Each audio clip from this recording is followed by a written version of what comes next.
सभी भक्तों को जय माता की।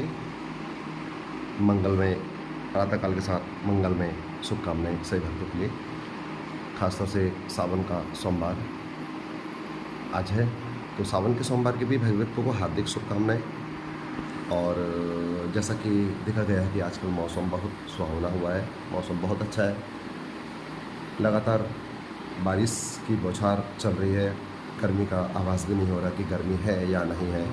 और इसी के साथ साथ मौसम सुहावने के साथ साथ हर कोई इंसान नियत जीवन की भाग दौड़ में लगा हुआ है। कोई पैसे से परेशान है, पैसे के पीछे भाग रहा है, कोई काम के लिए भाग रहा है, कोई जॉब के लिए भाग रहा है, कोई अपने घर में परेशान हो रहा है, तो कोई अपने सत्कर्म कर रहा है। सभी को ध्यान में रखते हैं कि हर व्यक्ति अपने अपने नित्य कर्म में लगा हुआ है।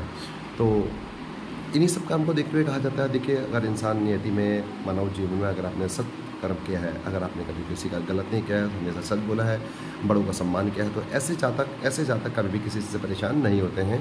दैनिक जीवन में कहा गया है कि जादू टोना तंत्र मंत्र, अगर जो आपकी क्रिया अगर सात्विक है और मन कर्म वचन से आप सत्य के पथ पर चल रहे हैं, सत्य मार्ग में चलते हो, आपका कोई भी बाल बाका नहीं कर सकता है।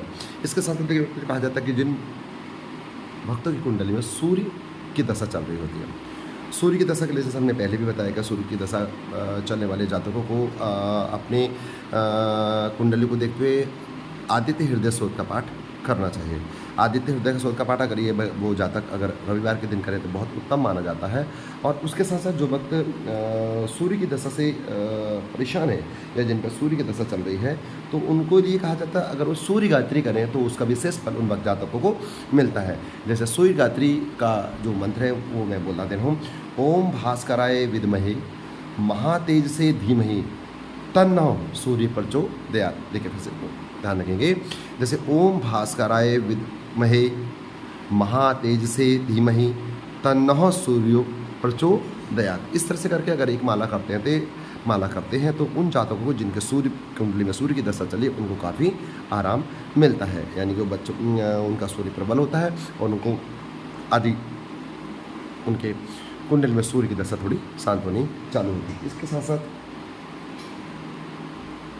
मनुष्य जीवन में कर्म की विशेष प्रधानता मानी गई है कि व्यक्ति को कर्म करना चाहिए। कर्म करने के बाद फल की कामना नहीं करनी चाहिए। अगर अपना कर्म सार्थक है तो भगवान आपको आपके कर्म के अनुसार फल अवश्य प्रदान करते हैं।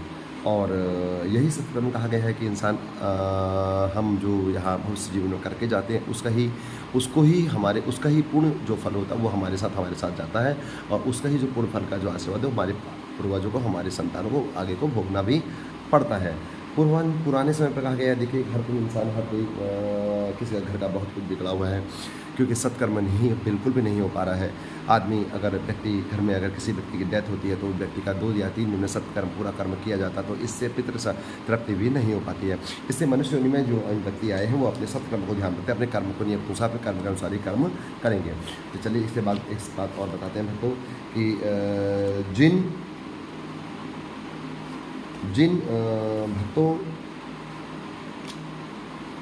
की कुंडली में पितृदोष है तो अमावस्या आने वाली है।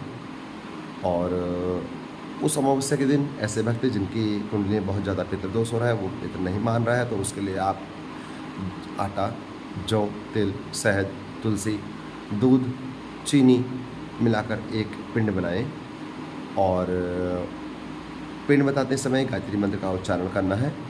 और उसके बाद उस पिंड को आप गाय को खिलाएं। उसके बाद जौ तिल डाल के 1 लोटा जल सूर्य को अपने पितृ के नाम से दें। महामाई ने चाहा तो आपके पितृ को शांति मिलेगी।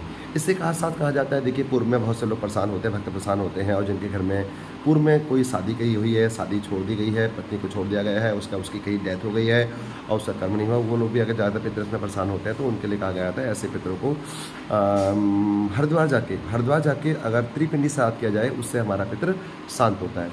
इसलिए क्योंकि मुक्ताणी गंगा को बहुत अधिक माना गया है और मुक्ताणी गंगा हमारे पितरों को तारती है, तो ऐसे उन पितरों को लिया अगर त्रिपिंडी श्राद्ध उत्तम फलदायी माना जाता है। तो चलिए भक्तों, आगे कसम फिर मिलते हैं। सभी भक्तों को जय माता की। मंगलमय बेला के साथ मंगलमय शुभकामनाएं। आगे फिर मिलते हैं। जय माता दी।